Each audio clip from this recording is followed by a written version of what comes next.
नमः शिवाय, शिवजी सदा सहाय। ओम नमः शिवाय, गुरुजी सदा सहाय। जय गुरुजी, शुक्राना गुरुजी। शिव पुराण श्री रुद्र संहिता खंड चौथा, अध्याय पहला, शिव पार्वती विहार। जिसका मन वंदना करने से प्रसन्न होता है, जो प्रेम प्रिय है और जो प्रेम प्रदान करने वाले हैं, जो पूर्णानंद हैं और अपने भक्तों की इच्छाओं को सदा पूरा करने वाले हैं, जो ऐश्वर्य संपन्न और कल्याणकारी हैं, जो साक्षात सत्य के स्वामी हैं, सत्य प्रिय और सत्य के प्रदाता हैं, ब्रह्मा और विष्णु जिनकी सदा स्तुति करते हैं, जो अपनी इच्छा से शरीर को धारण करते हैं, उन परम आदरमयी भगवान शिव की मैं चरण वंदना करता हूँ। मुनि श्रेष्ठ नारद जी ने ब्रह्मा जी से पूछा, हे ब्राह्मण, आप समस्त देवताओं और प्राणियों का मंगल करने वाले हैं।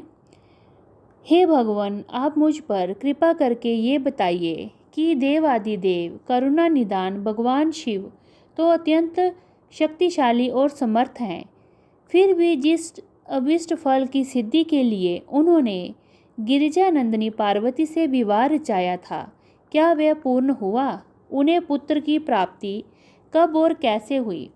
तारकासुर का वध किस प्रकार हुआ?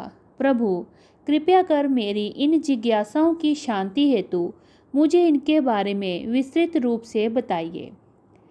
सूत जी कहते हैं कि जब नारद जी ने ये पूछा, तब ब्रह्मा जी ने प्रसन्नतापूर्वक भगवान शिव का स्मरण करते हुए कहा, नारद, जब भगवान शिव देवी पार्वती के साथ कैलाश पर्वत पर पधारे, तब वहाँ सबने मंगल उत्सव किया।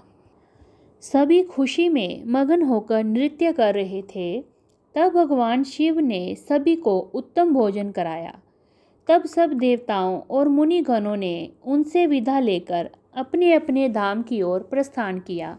सब देवताओं के कैलाश पर्वत से चले जाने के पश्चात भगवान शिव अपनी प्रिया पार्वती को साथ लेकर अत्यंत मनोहर, दिव्य और निर्जन स्थान पर चले गए और वहीं सहस्त्रों वर्षों तक पार्वती जी के साथ विहार करते रहे। इस प्रकार भगवान शिव ने इतने अधिक समय को क्षण भर में समान व्यतीत कर दिया। इस प्रकार समय तीव्र गति से व्यतीत होता जा रहा था, परंतु भगवान शिव का पुत्र अब तक उत्पन्न नहीं हुआ था। ये जानकर सभी देवताओं के मन ही मन में चिंता सताने लगी। तब देवराज इंद्र ने एक सभा करने का विचार किया और उन्होंने सभी देवताओं को सुमेरु पर्वत पर आमंत्रित किया।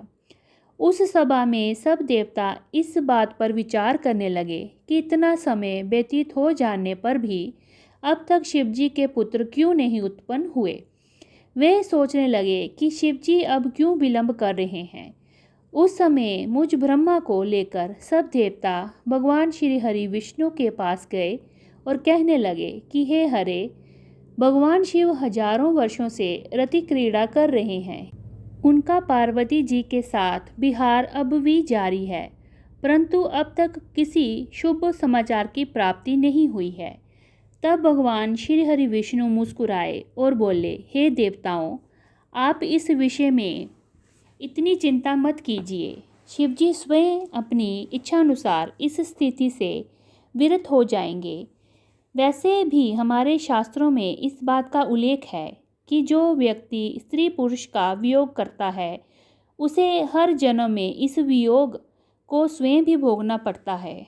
अतः अभी कुछ भी नहीं करना चाहिए। कुछ समय और व्यतीत हो जाने दो। अभी हमें सिर्फ प्रतीक्षा करनी होगी। कुछ देर सोचने के पश्चात श्री हरि ने पुनः कहा, 1000 वर्ष बीत जाने पर आप सब लोग शिवजी के पास जाना तथा कोई युक्ति लगाकर ऐसा उपाय करना कि उनका शक्तिपात किसी भी प्रकार से हो जाए। उसी शक्ति से हमें उनके पुत्र की प्राप्ति हो सकती है, परंतु इस समय आप सब देवता अपने अपने धाम को चले जाएं। भगवान शिव को अपनी पत्नी पार्वती के साथ आनंद पूर्वक विहार करने दें। सब देवताओं को समझाकर श्री हरि बैकुंठ धाम को चले गए। श्री हरि के चले जाने के उपरांत सब देवताओं ने अपनी चिंता त्याग दी और प्रसन्नतापूर्वक अपने अपने धाम चले गए। समय अपनी गति से बीतता गया, परंतु शिवजी का पुत्र नहीं हुआ। तारकासुर का भय और आतंक का साया दिन पर दिन और बढ़ने लगा। देवताओं सहित ऋषि मुनियों और साधारण मनुष्यों का जीवन उसने दूभर कर दिया था। तारकासुर के डर से पृथ्वी कांप उठी।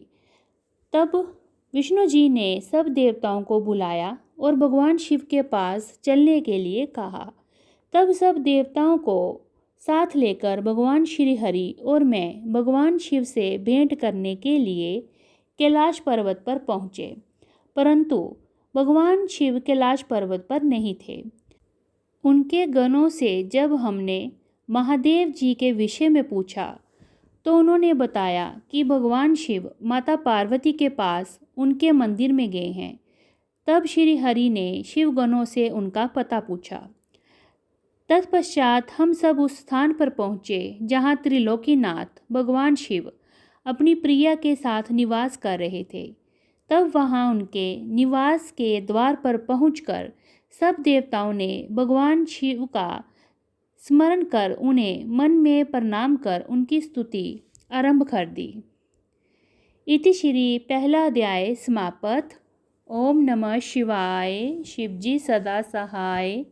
ओम नमः शिवाय। गुरुजी सदा सहाय।